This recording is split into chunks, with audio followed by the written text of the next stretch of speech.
ไปสิกินดี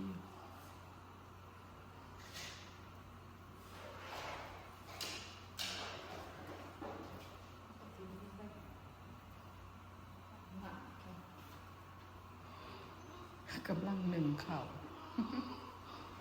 มือเหตุบริเวณร้านสาวบริเวณลูนาน้อยแล้วมือนี้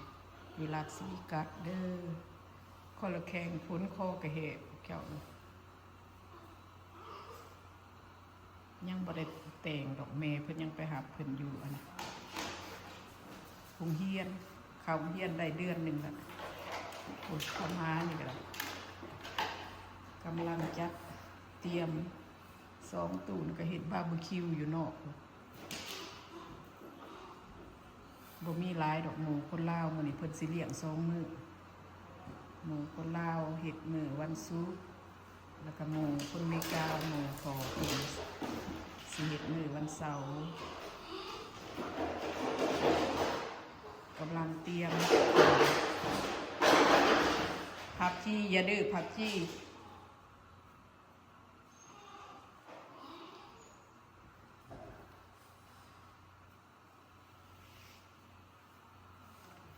4 ขวบเต็มเลยเด้ฮะก็ไปโรงเรียนคอยก็เล็กกระปุ่นมาโนเซเดโก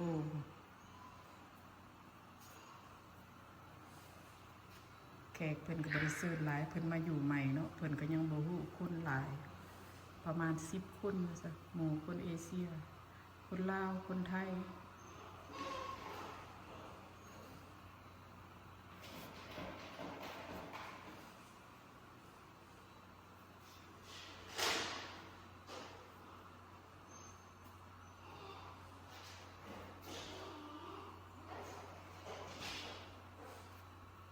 เบิ่งรูปนึกมาแต่บ้านเพิ่นมาตั้งปะนี่ยังบ่ได้จับนี่ภาพจี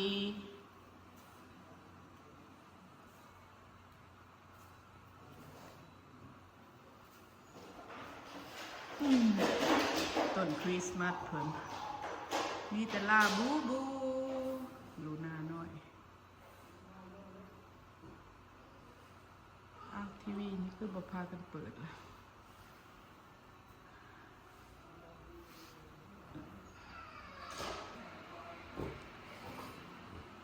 เบิ่งวิวทางนอกเนอะ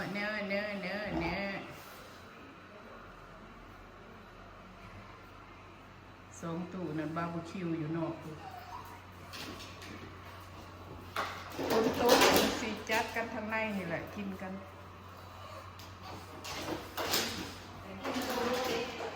ไผ่ คอยยังบ่ได้ซีมยังบ่ได้ซีมเถอะเบิ่งตู้นี่เรากินอย่างนี้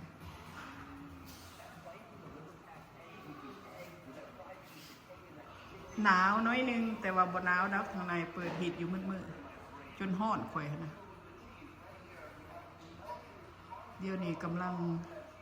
ประมาณ3 โมงปลายมืดเลยได้พวกแก้วพุ่นนะมันมืดครึ้มอยู่สิล่ะ